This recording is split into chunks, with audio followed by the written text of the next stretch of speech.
Shalom, le peuple de Dieu, nous vous saluons ce matin au nom de Jésus-Christ. Nous bénissons l'Éternel notre Dieu, Créateur du ciel et de la terre. Jésus-Christ, le Dieu Tout-Puissant, parce qu'il n'y a pas un nom qui nous a été donné à laquelle nous pouvons nous confier, à laquelle nous pouvons mettre notre esprit, notre espérance, que le nom de Jésus-Christ, le nom qui nous a été donné pour que nous puissions le confesser chaque jour. C'est le nom qui nous donne l'assurance, le nom qui nous donne la joie, la foi, le nom qui nous donne tout ce que nous avons. Nous sommes dans la joie. C'est parce que nous avons un Dieu. Que la paix, la grâce et la miséricorde de Dieu vous soit donnée à chacun de vous au nom puissant de Jésus-Christ. Nous sommes venus au devant de vous, ça toutefois vous a amené autre chose. Vous amenez seulement la parole de Dieu, la parole qui nous a réunis, la parole qui nous sanctifie, la parole qui nous bénit, la parole qui nous fait approcher vers Dieu. Cette parole qui nous donne l'assurance aujourd'hui. L'assurance que nous avons, toi et moi, c'est parce que Dieu nous a réunis autour de sa parole. C'est pourquoi Marie a choisi ce qui est idéal, de rester au pied de Jésus-Christ. Mais tant que Marthe s'est tracassée pour tout ce qui est de ce monde, pour nourrir ses corps. Mais Jésus a dit que Marie a choisi ce qui est idéal. L'idéal est d'être autour de la parole de Dieu. C'est pourquoi David dit, je suis dans la joie, car on me dit d'aller dans la maison de Dieu. C'est dans la maison de Dieu qu'il trouve tout ce qui est comme vie. Dans la maison de Dieu qui a la paix, dans la maison de Dieu qui a la joie. C'est pourquoi je te dis ce matin, frère, quand tu es autour de cette parole-là, Dieu te donne l'assurance de tout. Quoique tu peux manquer tout, frère. Tu peux être appelé pauvre. Les gens peuvent te regarder d'une manière ou d'une autre. Ils peuvent te regarder et te considérer comme un malheureux. Mais quand toi, tu as la parole de Dieu à toi, frère, tu es plus que vainqueur. Tu es plus que tous ces gens-là. Parce qu'il n'y a pas la paix en dehors de la parole de Dieu. Il y a des gens, frères, qui croient que la richesse ne donne jamais la joie. La richesse ne donne jamais la paix. Ceux qui ont de la richesse que nous voyons, ils n'ont jamais eu la paix. Et tu regardes même la santé d'une personne, tu dis que mais l'homme ici a l'argent, mais pourquoi il a cette santé? La santé, la bonne santé, c'est dans le Seigneur Jésus-Christ. Demeurer dans le Seigneur Jésus-Christ, c'est demeurer dans la parole de Dieu. Tu auras la paix, l'assurance à tout Seigneur. C'est Jésus-Christ, quand il vient dans ta vie, il te donne la paix, il te donne la joie. C'est pourquoi nous sommes dans la joie ce matin, d'être autour de cette parole. Que mon Dieu vous bénisse au nom de Jésus-Christ. Nous sommes toujours dans notre thème sur la prééminence. La prééminence à laquelle Joseph, c'est lui qui a la prééminence à lui. C'est pourquoi nous parlions beaucoup de temps aujourd'hui. C'est notre 13e, je crois, la 13e ou 14e, à laquelle nous parlons de la cime des montagnes. Notre sous-thème, c'est la cime des montagnes. Dans le sommet de la montagne, là où il y a l'habitation de Dieu. Dans le sommet de la montagne, là où réside la gloire de Dieu. Dieu qui descend, il descend dans le sommet de la montagne. Et c'est de là où il rencontre Moïse. Il fait entrer, Dieu descend, il descend dans le sommet de la montagne. C'est là où il doit rencontrer Moïse. Il le fait entrer dans le ciel. Or, le sommet de la montagne, c'est l'habitation de Dieu. C'est pourquoi, quand Jacob bénit ses enfants, il regarda Joseph, il dit, Joseph a reçu toutes les bénédictions. Les bénédictions qui montent jusqu'à la cime, au sommet de la montagne, dans les Attiques, dans la cime des Attiques et collines. Oh, la cime des Attiques et collines, les Attiques et collines, nous avons dit que c'est Abraham, Isaac et Jacob. Ce sont des montagnes qui avaient régné, mais le sommet de ces montagnes-là, c'est le Seigneur Jésus-Christ. Le sommet de la montagne, c'est Joseph qui est le type du Seigneur Jésus-Christ. Quand Jacob regarda Joseph, il voyait que Joseph était élevé au-dessus de tout. C'est pourquoi, frère, en état en Égypte, Pharaon regarda Joseph et dit qui pouvait expliquer les songes et donner son explication. Pharaon lui-même s'est exclamé, il dit, il chercha en Égypte tout entière. Il ne trouva pas un homme semblable à Joseph. Il chercha parmi ses magiciens, ses magistrats, ses hauts fonctionnaires, il ne trouva personne. Il dit, trouverions-nous un homme, frère? Ce qui donne la force d'un enfant de Dieu, c'est l'esprit de Dieu en lui. Il dit, trouverions-nous un homme qui a l'esprit de Dieu en lui? L'esprit supérieur qu'avait Daniel en Égypte, même les rois, quand il regarda, il dit, Daniel avait l'esprit supérieur. Et cet esprit supérieur sortait le fait de garder la parole de Dieu. Quand Astaxé est venu au pouvoir, il y a la mec qui a écrit dans le mur. La maman du roi dit qu'il y a un homme à laquelle dans le temps de ton père, il expliquait les choses difficiles. Il faut l'appeler parce que c'est lui qui peut. Frère, quand tu as la parole de Dieu à toi, un enfant de Dieu, un serviteur de Dieu, c'est celui qui explique les choses difficiles à laquelle les hommes ne parviennent pas à donner solution. Mais écoute que Joseph ici qui est élevé, nous avons touché la fois passée pour parler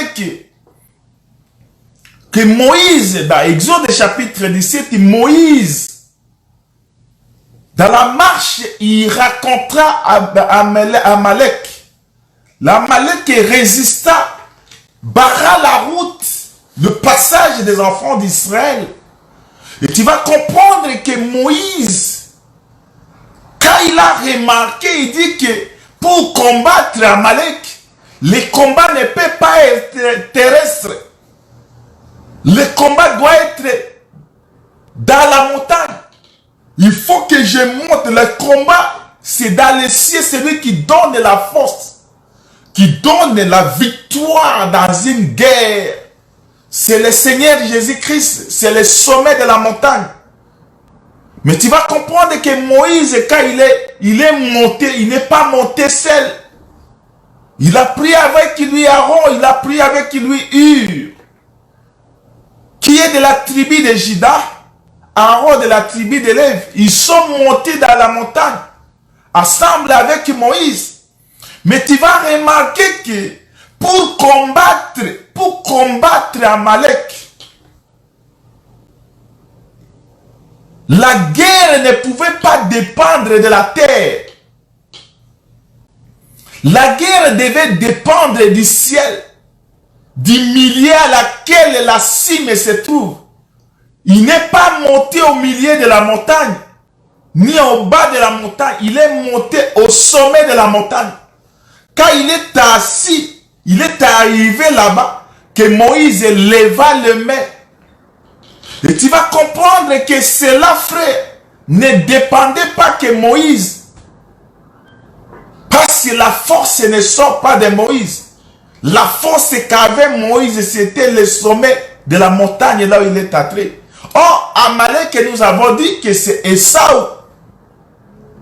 La guerre entre Amalek et Jacob n'était pas la guerre à laquelle les hommes avaient préparé. Et nous avons dit que c'est dès le ventre de leur maman que cette guerre avait commencé, frère. La guerre avait commencé dans le ventre. Quand Rebecca demanda à Dieu, Dieu lui donna le signe pour dire que des nations sont à toi. Mais le plus jeune sera, le plus vieux sera assujetti au plus jeune. Et tu vas remarquer que quand Jacob est sorti, ensemble avec son frère, mais tu vas voir que c'est Jacob qui est monté au-dessus. Ce sont des choses à laquelle même Esau lui-même ne pouvait pas comprendre. Même Isaac lui-même ne pouvait pas comprendre. Parce que dans la bénédiction, comme que Dieu lui-même qui a choisi, Romains 9, verset 17, il dit que Dieu choisit qui il veut. Il fait miséricorde à qui il veut, frère. Dieu, quand il t'aime, frère. Il te prend, il te choisit. Dieu a aimé Jacob, il a haï Esau. Les enfants n'ont pas encore connu le bien et le mal, c'est ce que Romain nous dit. Il fait miséricorde à qui il veut. Dieu s'est choisi de Jacob. Il a établi au-dessus d'Esau. Mais un jour même, Esau était en train de venir du champ, était fatigué. Mais Jacob avait préparé du potage et le pain. Esau l'a demandé, donne-moi, il dit que vends-moi ton droit d'aînesse. Et comme que c'était dans le plein, il dit que ferai-je, je suis en train de vieillir, je suis en train de mourir. Que me servira du droit d'aînesse? Et tu vas remarquer qu'il va son droit d'aînesse. Mais dans la bénédiction de Jacob, d'Isaac, quand Isaac voudrait bénir ses enfants, Isaac qui fait appel à Esau, son fils, il dit, viens, prépare-moi la main pour que mon âme te bénisse. Mais quand Esau est parti au champ, Jacob a bénéficié par Is de cette bénédiction. Cette bénédiction-là, au lieu de prendre que Jacob puisse venir lui-même, Jacob est entré dans un corps. Jacob est entré dans Esaü. Quand il est entré dans Esaü, il s'est présenté, mes pères, viens, je suis déjà là, mets-toi assis pour que tu manges. Il dit, comment? À peine même, tu as trouvé. Il dit, ce que Dieu a donné, a mis dans ma main. Mais quand Isaac a écouté la voix, il écouta la voix de Jacob, il s'y approche. Et quand il a approché, il touche, il dit, le corps est d'Esau, mais la voix est de Jacob. Or, la voix, c'est ce qui sort de l'intérieur du corps. C'est pour dire que Jacob, il était l'intérieur et Esau était l'extérieur. Or, l'extérieur, c'est le corps. C'est la chair ici, frère. C'est la chair ici. À cause de la bénédiction, il y avait une inimitié. Parce que la chair et l'esprit, il y a toujours la guerre entre. C'est pourquoi, frère, quand Dieu t'aime, il te donne sa parole, frère. Tu vas remarquer que Dieu, quand il est venu, il a aimé Israël. Je n'ai pas encore oublié là où je suis. Il a suscité sa colère à Pharaon.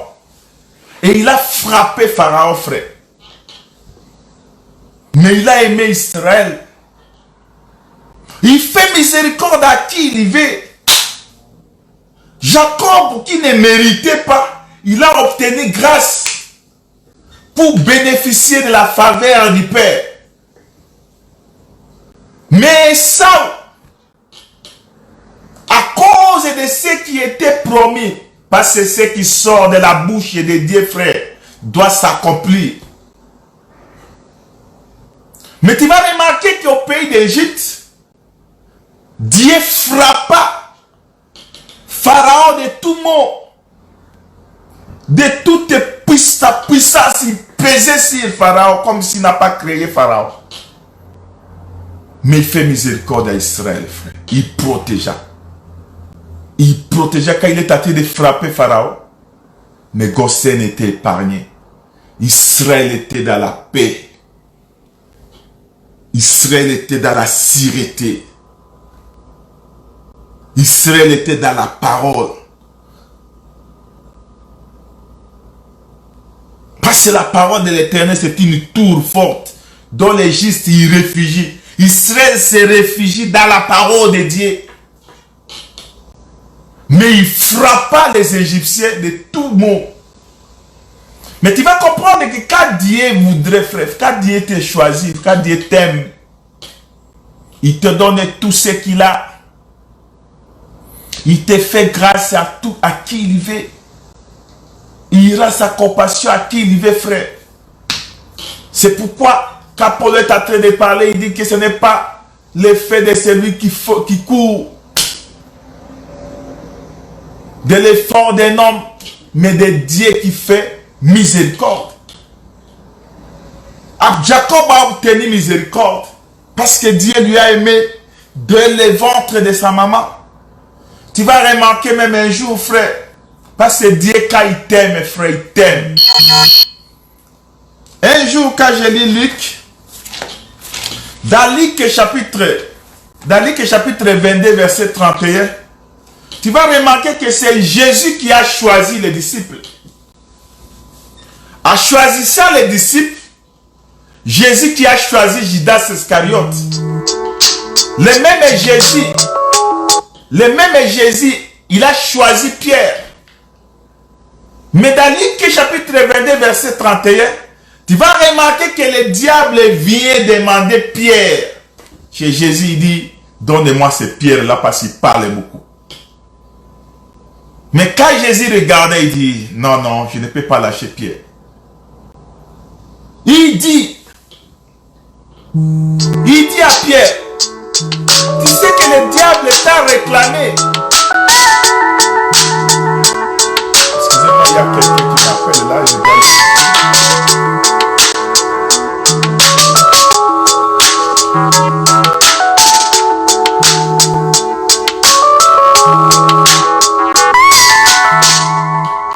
Tu vas comprendre que, frère, quand diable demanda Pierre, mais Jésus ne parvenait pas à lâcher Pierre. Il dit à Pierre, Pierre, le diable t'a réclamé aujourd'hui pour te cribler. Comme on crible un formant, mais j'ai intercédé pour toi. Il avait intercédé pour Pierre. Mais le même Jésus, autour de Judas Iscariote, dans Jean 13, verset 27, tu vas remarquer que Jean, dans Jean chapitre 13, le diable, Jésus vient, il trappe le pain. Il donne à Judas Iscariote. La Bible dit que le diable attrape Judas. C'est pour dire que pour livrer Jésus, c'est Jésus lui-même qui s'est livré. Le diable il livra Judas. C'est pour dire que quand Dieu t'aime, frère, que Dieu te donne tout. Comme Isaac a aimé. Isaac lui-même s'est étonné même. Il dit, la voix est la voix de Jacob. Mais le mets est le mets de mon fils Esaü. Il ne comprit pas, frère, mais il a donné toute sa bénédiction à Isaac. Mais tu vas comprendre ici, frère, que la chair et l'esprit sont opposés. Ils sont opposés, frère, ils ne peuvent pas marcher ensemble. Quand Amalek attendait parler de Jacob, il dit non, Jacob, on ne peut pas passer ici. Il résista Jacob dans les chemins. Et quand il a résisté Jacob doit se battre, doit combattre Amalek. Or, Amalek, c'est Esaü. Nous avons dit que Esaü, c'est le corps. Esaü, c'était la chair, l'extérieur. l'extérieur. Mais l'intérieur, c'est l'esprit. C'est Jacob. L'esprit et la chair ne marchent pas ensemble. Ils sont en inimité, ils se sont opposés. C'est pourquoi nous avons touché Galates chapitre 5. À partir du verset 16 et tu descends, tu vas trouver que la chair est opposée à l'esprit. Galates 5, frère. Galates chapitre 5.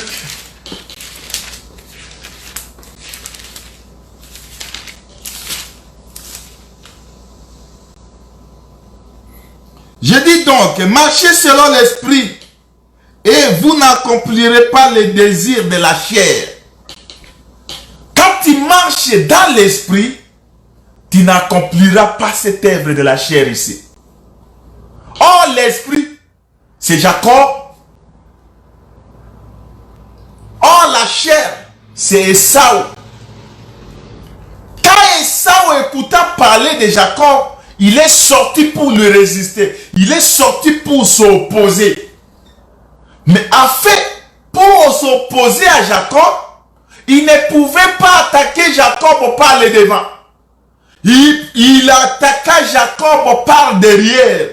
C'est pourquoi Deutéronome chapitre 25, dans son verset 17, il dit, il attaqua Israël par derrière. Deutéronome chapitre 25.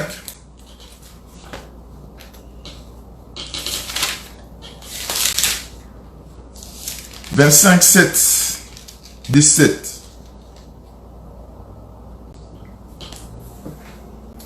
Souviens-toi de ce que te fit Amalek pendant la route, lors de votre sortie d'Égypte, comment il te racontera dans le chemin, et sans aucune crainte, et Dieu, la crainte de Dieu, tomba sur toi par derrière, sur tous ceux qui se traînaient les derniers, pendant que tu étais là,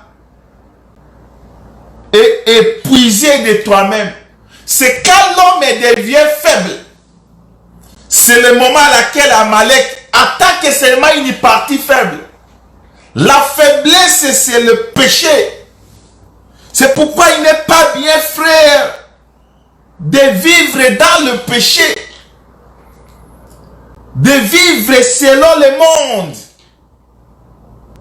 Amalek attaque que quand nous sommes faibles. Il ne peut pas attaquer le devant, il attaque par derrière. Il voit tous ceux qui traînaient derrière étaient devenus affaiblis. C'est cela que Amalek a attaqué. Mais tu vas comprendre que c'est là quand il sortait. La Bible dit que Israël, Josué est sorti. Il s'est battu avec Amalek. Mais pour vaincre Amalek, il faut que la force vienne de la montagne. Il faut que la force vienne du sommet de la colline.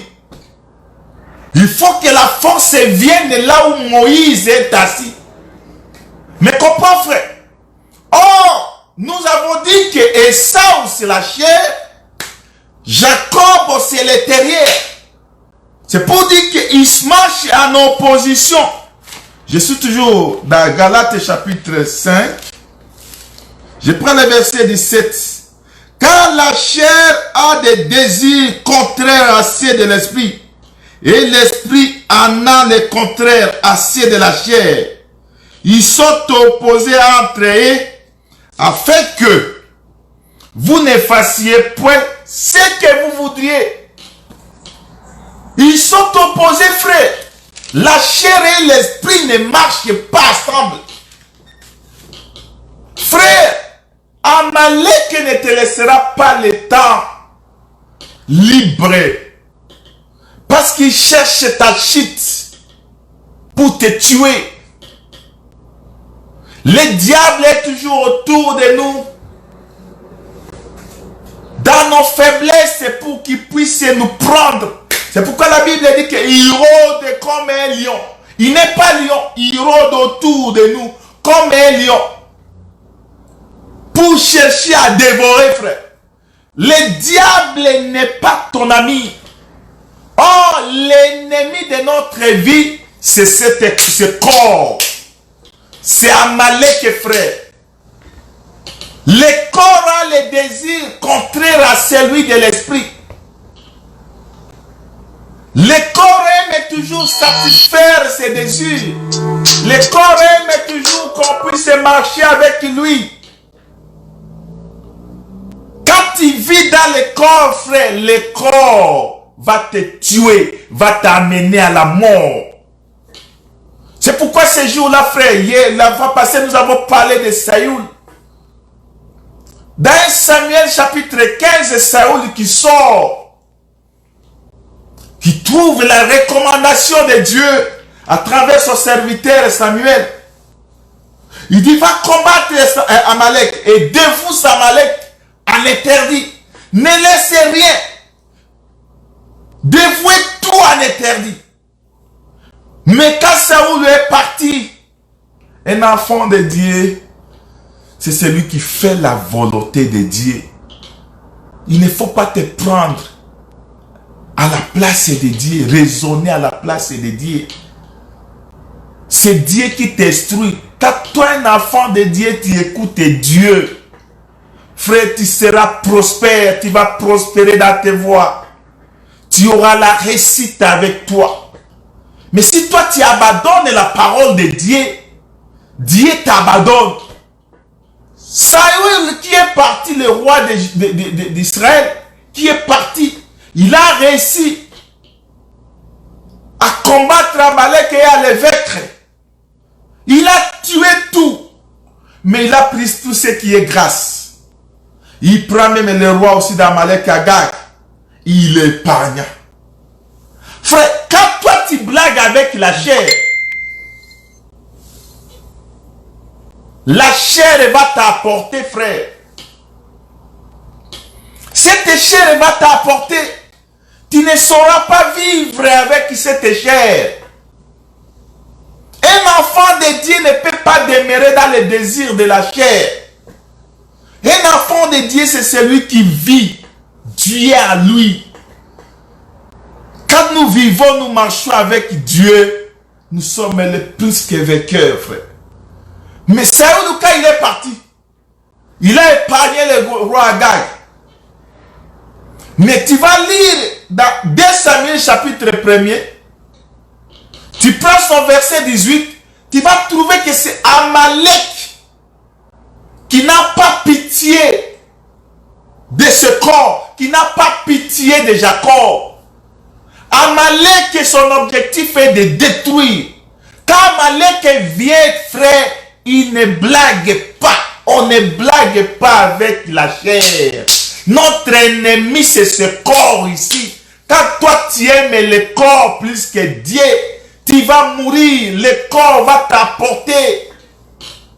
Le désir de cette chair ici, frère. La chair aime tout ce qui est bon. Mais son objectif, c'est de te détruire, toi. Ça va te détruire, frère. Marcher avec Dieu. Quand Saül voit un Amalek, il n'a pas traîné. Mais quand il est dans le verset 13 de Samuel chapitre 1er, de Samuel chapitre 1er, les versets 13 et 14, David qui dit, mais comment toi, tu n'as même pas eu peur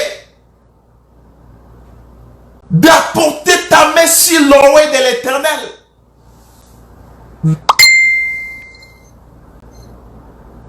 Un enfant de Dieu craint Dieu.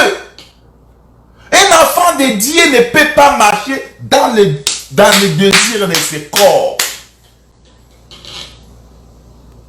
Or, le désir de cette chair, l'on dit,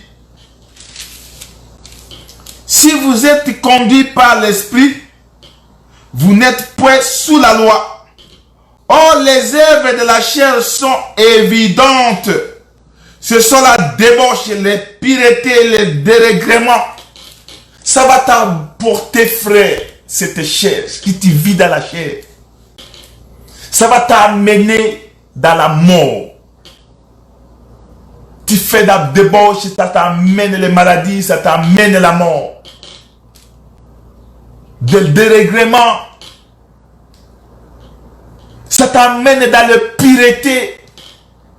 Oh, Dieu nous appelle à vivre la pureté. Tu vas remarquer, frère, dans le parcours des enfants d'Israël, dans Nombre chapitre 23, il y a un peuple qui s'est levé. Quand il voit Israël venir au devant de Balak, il s'est élevé pour dire que appelle-moi Balaam pour qu'il me maudisse ce peuple. Pour que Balak puisse combattre Israël, il faut qu'Israël pêche. Mais quand Balaam vient, il dit comment maudirais-je celui que l'Éternel n'a pas maudit? Comment m'irriterai-je contre celui que l'Éternel ne s'est pas encore irrité? Frère, quand toi tu marches dans les voies de Dieu, l'ennemi, le corps n'a le pouvoir sur toi. Le monde n'a pas le pouvoir sur toi, frère. Mais tu vas remarquer, dans le chapitre 23, Balak n'a pas pu convaincre ce peuple. Dans le chapitre 24, Balaam voit même la venue du Messie. Il voit, je le vois, mais pas maintenant. L'astre qui sort. Il voit les tentes de Jacob. Quand il voit les enfants de Dieu, comment ils sont épargnés. Il s'exclama, il dit, que tel qui regarde comment ils sont. Les peuples heureux. Pourquoi? Parce qu'ils marchaient dans la volonté de Dieu. Ils marchaient selon les désirs de l'esprit. Ils marchaient avec Dieu. Ils mettaient cette chair en dehors. Les désirs de la chair nous amènent à la mort. Mais tu remarqueras que dans le chapitre 25, frère Israël abandonnèrent Dieu. Ils se donnaient à la débauche avec les Madianites. La colère de Dieu s'afflamma contre Israël. Il prend les mêmes nations. Il prend la chair et domine le corps. Il prend ce corps ici. Frère, l'ennemi de ta vie, c'est cette chair ici. Un enfant de Dieu, c'est celui qui regarde la voix de Dieu et il marche. Frère, si tu vis la parole de Dieu, tu verras Dieu dans tes voies.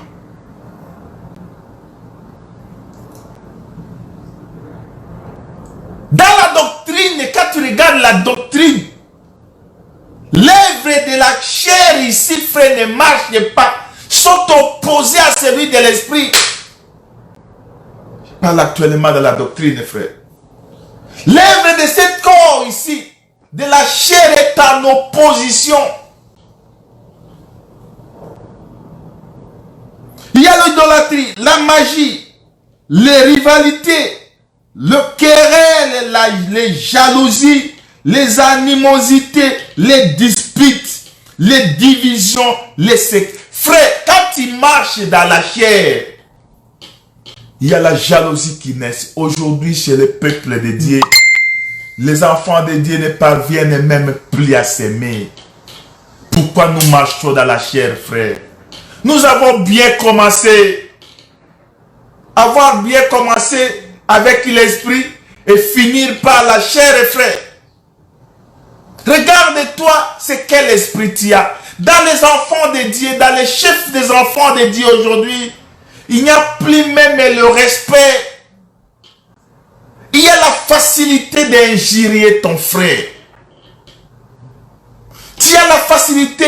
Frère, je disais même la fois passée que tu commences à avoir même peur d'entrer dans la maison pour manger dans la maison de ton frère. Il y a division entre nous, jalousie entre nous. Pourquoi? C'est Amalek, quand Amalek t'a envahi, frère, ça va t'amener à la mort. Le désir de la chair nous amène à la mort. Un enfant de Dieu, c'est celui qui vit Dieu. Dieu, c'est l'amour. L'amour couvre une multitude de péchés, frère.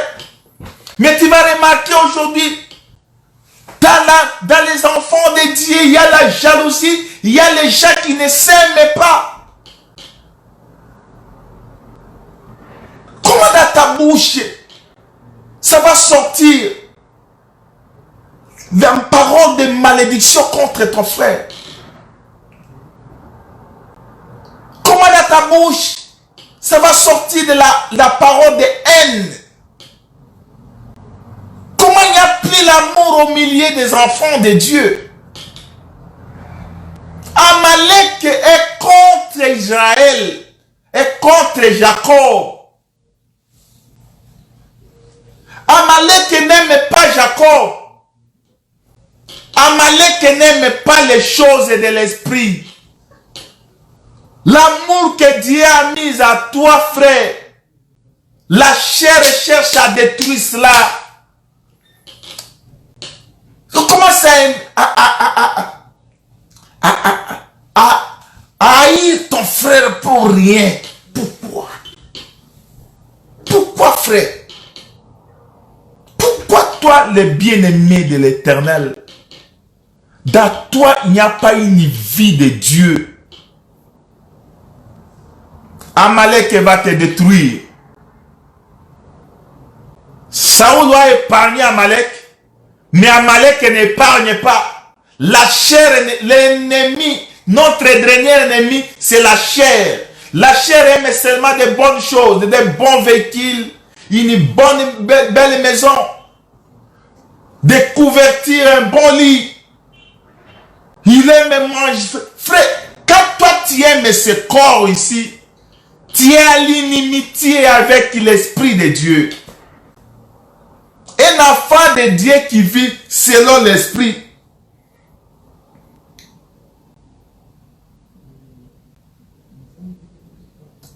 Il commence toujours à créer les disputes entre nous.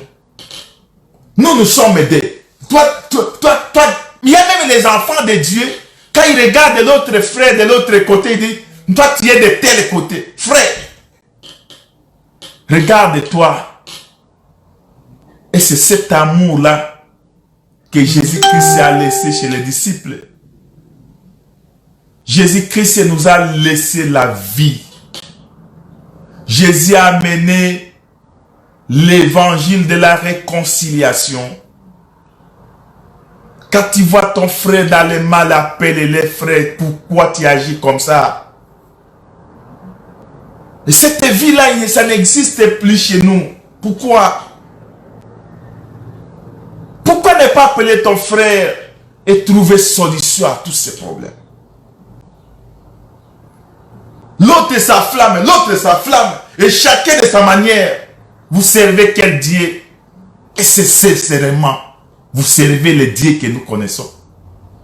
Quand il est en train de partir, il a laissé les disciples ensemble. Ils vivaient ensemble. Ils demeuraient ensemble. Dans les fractions de paix, ils priaient ensemble. Et aujourd'hui, ça devient objet de critique dans des choses.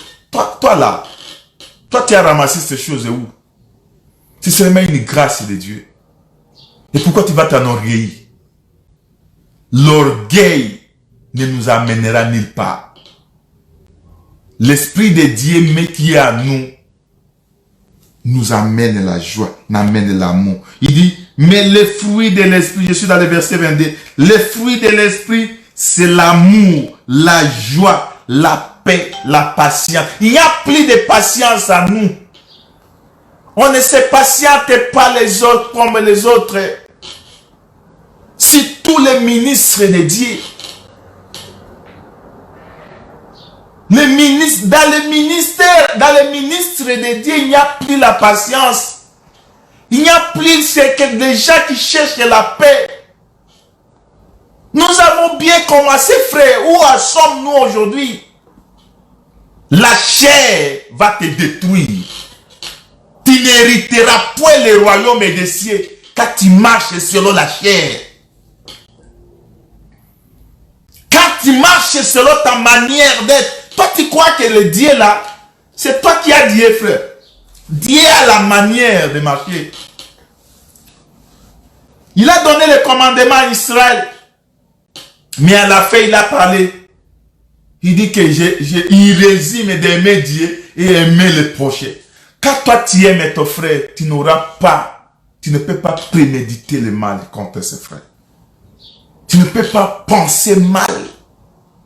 Même s'il est tenté, tu les approches toujours, frère. Pourquoi? Pourquoi tu es parlé de tout ça? Quel est l'esprit qui est derrière toi? Qu'est-ce que tu vas trouver? Il n'y a plus cet esprit. Il y a la haine entre nous. Il y a la haine qui vit dans les chefs des enfants de Dieu. La bienveillance, la foi, la douceur, la maîtrise de soi. Il n'y a plus même de maîtrise de soi. Tu vois comment un serviteur de Dieu s'afflamme devant les fidèles te regardent là. Et qu'est-ce que tu es en train de laisser comme un modèle à ces... Et aujourd'hui, les enfants que tu es en train d'appeler des polis, ils ne parviennent même pas à regarder quelles paroles que je vais transmettre contre celui que je m'adresse. Il ne sait même pas comment adresser une bonne parole à son frère, à son père. Parce que toi, tu as mis l'inimitié. Toi, tu marches dans le contraire de la parole de Dieu. Nous avons bien commencé. Retournons dans des choses utiles, frère. Marchons selon la parole de Dieu. Enlève la pensée que toi, tu as là. Amalek, c'est celui qui a tué. Il a tué Saül. Il n'a pas eu pitié de Saül. Mais retournons un peu, frère. Tu vas remarquer que quand Dieu nous aime,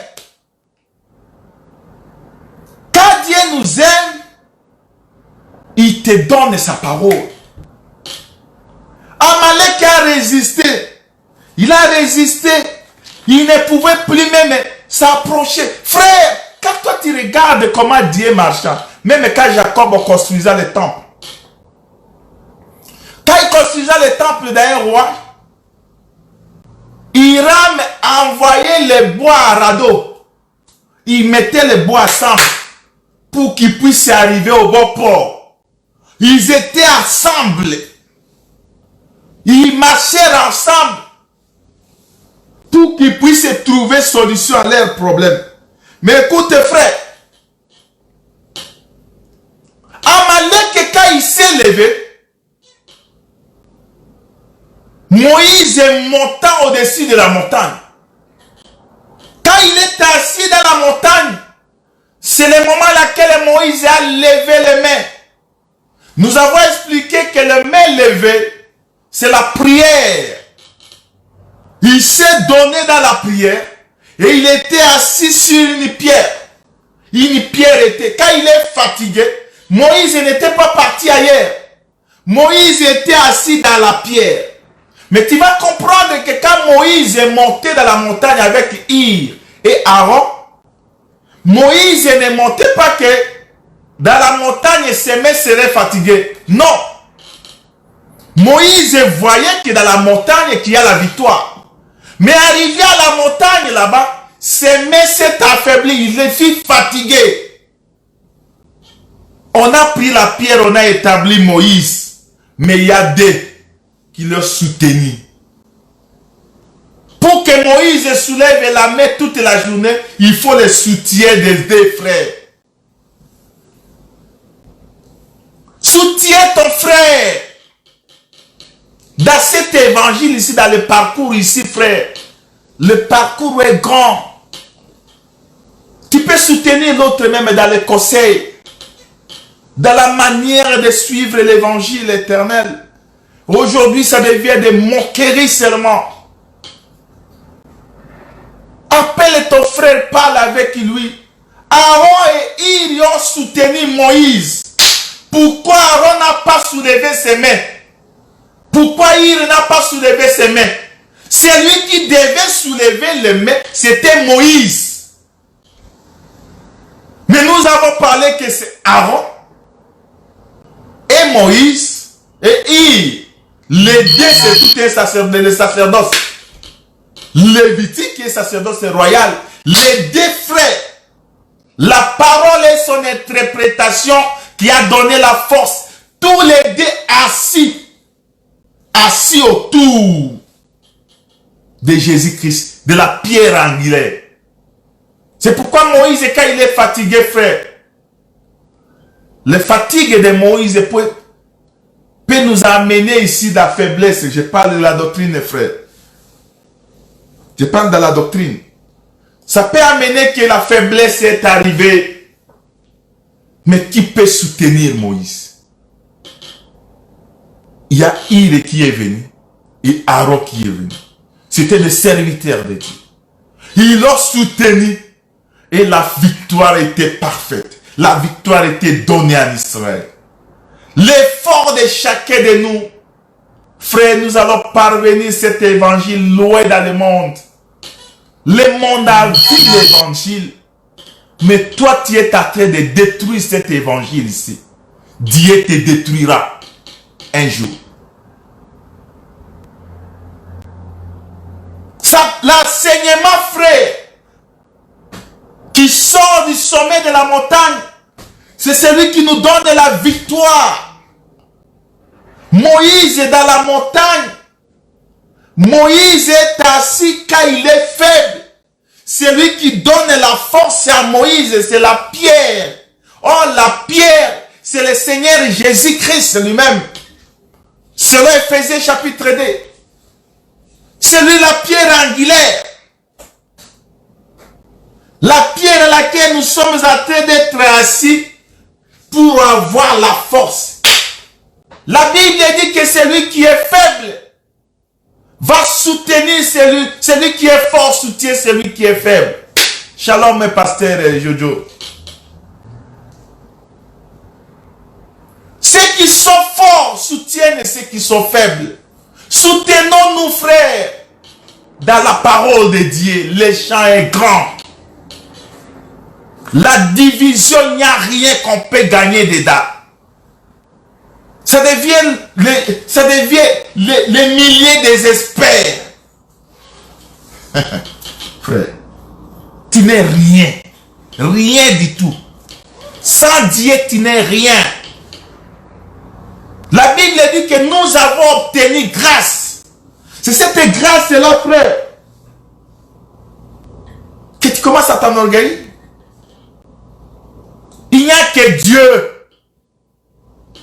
Il n'y a que ce Dieu-là qui nous fait grâce.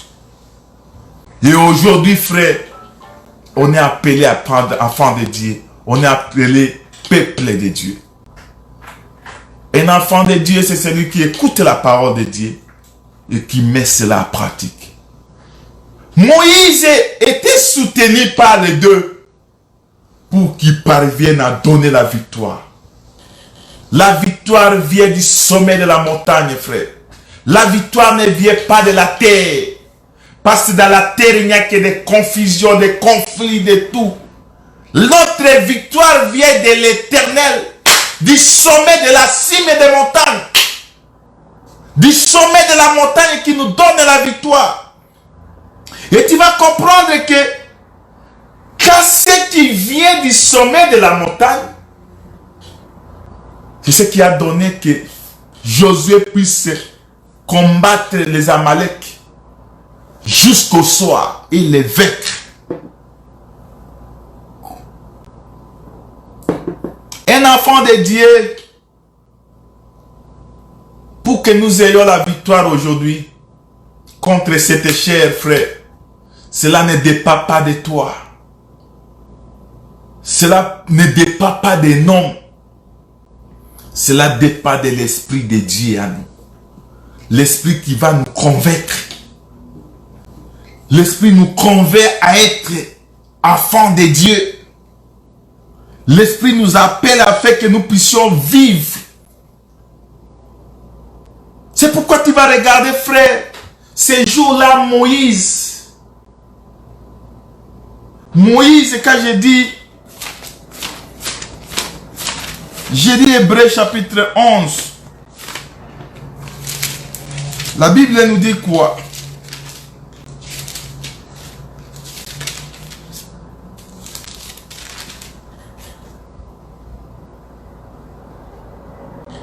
Je prends le verset 24. Il dit, c'est par la foi que Moïse, devenu grand, refusa d'être appelé fils de Pharaon. Le fils de fille de Pharaon. Il préféra être maltraité avec le peuple de Dieu plutôt que d'avoir pour un temps la jouissance du péché. La jouissance du péché. Il regarda l'opprobre de Christ comme une richesse plus grande que le trésor de l'Égypte.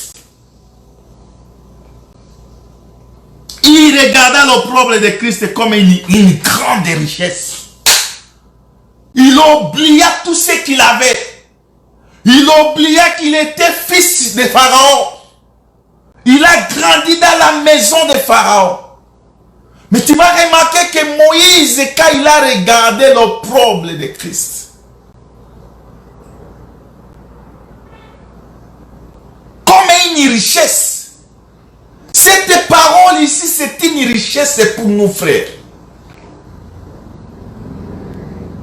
C'est une richesse pour nous. Shalom, bien-aimé, allez. La parole de Dieu, c'est une richesse.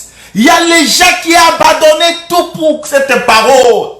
Mais aujourd'hui, frère, on prend la parole de Dieu comme rien. La Bible, Rachérie dit,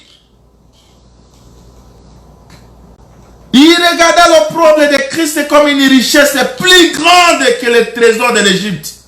Car il avait les yeux fixés sur la rémunération. Que notre Dieu soit fixé sur la rémunération. Il y a un salaire, frère.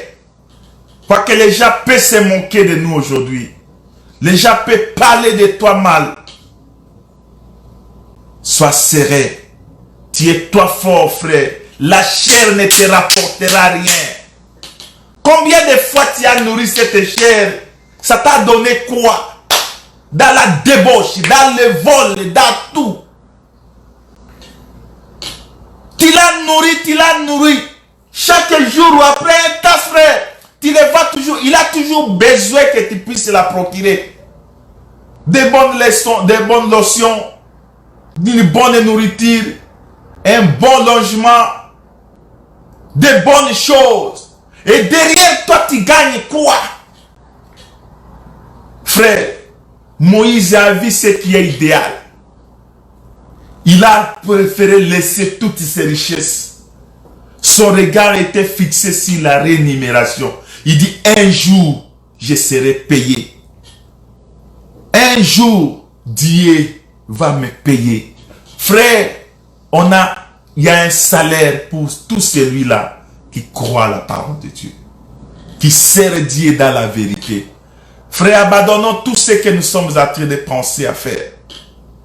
Regardez l'opprobre de Christ comme une richesse plus grande, comme tout ce qui est de l'Égypte, comme notre frère.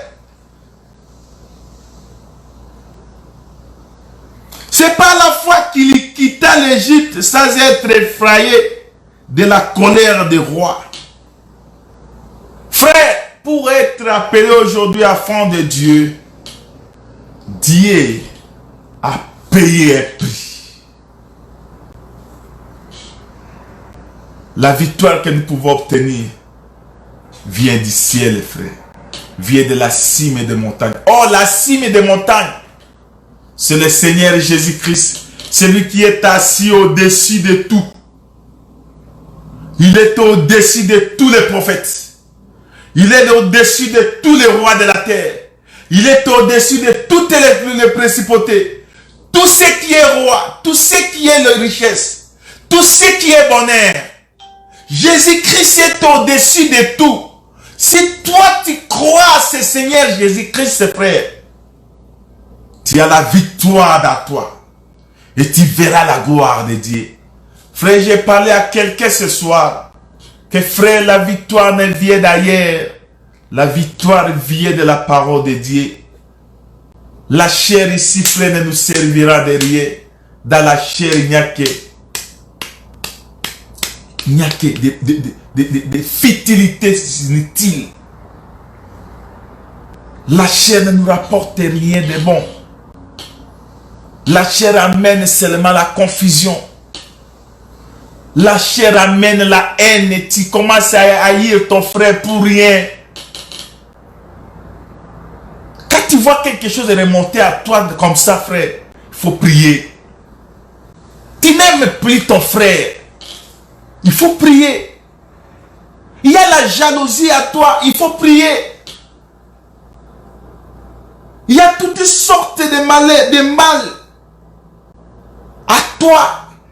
Et sa vie à toi, pourquoi? Pour vaincre le monde, pour vaincre les Amalek, il faut regarder le sommet de la montagne. C'est pourquoi Moïse est monté. Quand il est monté, la victoire est donnée, frère. C'est dans la prière, le main levée, que nous aurons la victoire. C'est dans la parole de Dieu que nous aurons la victoire. C'est dans l'observation exacte de la parole de Dieu que nous vaincrons, frère. Demeurons dans cette parole. Approchez-vous de Dieu. Pour réussir, frère, approchez de Dieu. Tu vas remarquer même Jésus-Christ, quand il est monté dans la barque de Pierre, il dit, jette ton filet. C'est Pierre qui a jeté le filet, il a attrapé beaucoup de poissons. Mais quand il a attrapé les poissons, il a appelé les autres. Venez. Il y a les poissons, venez. Dans l'ensemble, les frères, ils ont pu parvenir à faire le travail facile. Le Seigneur Jésus-Christ est avec vous. Pour que tu puisses réussir, regarde Jésus-Christ. C'est Jésus-Christ qui doit te donner la puissance, la force de vaincre ce corps, de vaincre les Amalek. L'Amalek, c'est le corps. Le corps s'oppose toujours à l'Esprit de Dieu. Le corps marche à l'inimitié. Galates chapitre 5, verset 17, il dit que le corps marche à l'opposition à l'Esprit. Ils sont opposés. Ils ne marchent pas de pair. L'Esprit, il y a l'amour dans l'Esprit, mais il y a la haine. Tout ce qui est des mots dans la chair. Demeurons dans la chair, frère. Demeurons dans la parole de Dieu plutôt. Ne demeure pas dans la chair ici. La chair ne te rapportera rien. La chair va te tuer. Combien de fois tu as déjà bu? Qu'est-ce que toi tu as gagné? Combien de fois tu t'es déjà prostitué? Quel est le galop que tu as obtenu? Combien tu as déjà menti? Combien de fois la haine a demeuré à toi? La jalousie, tout ce qui est mou. Jésus t'appelle aujourd'hui de regarder seulement la cible, de regarder la parole de Dieu. Or, la parole de Dieu, c'est l'amour. C'est pourquoi Dieu, Jésus-Christ parle. Dans Jean chapitre 14, verset 15, il dit, c'est lui qui m'aime, garde mes commandements. Gardez les commandements de Dieu, demeurer dans la parole de Dieu, frère. Quand tu demeures dans la parole de Dieu, Tu ne feras pas ce qui fait, ce qu'amène les désirs de ce corps ici. Laisse que mon Dieu, frère, puisse t'accompagner et que ce Dieu puisse être ensemble avec nous et que Dieu puisse nous regarder encore. Dieu nous a aimés, c'est pourquoi il nous envoie la parole. Celui qui veut s'opposer de la parole de Dieu aura toujours, endurci toujours ton cœur. Mais je te dis que Jésus vient bientôt. Tu ne vois pas ce que le monde passe aujourd'hui. Tu ne vois pas tout ce qui se passe, frère. Pourquoi s'enorgueillir? Regardez le sommet de la montagne. Regardez le sommet de la montagne, c'est là où vient la victoire. Pour que tu puisses réussir, regardez seulement Jésus.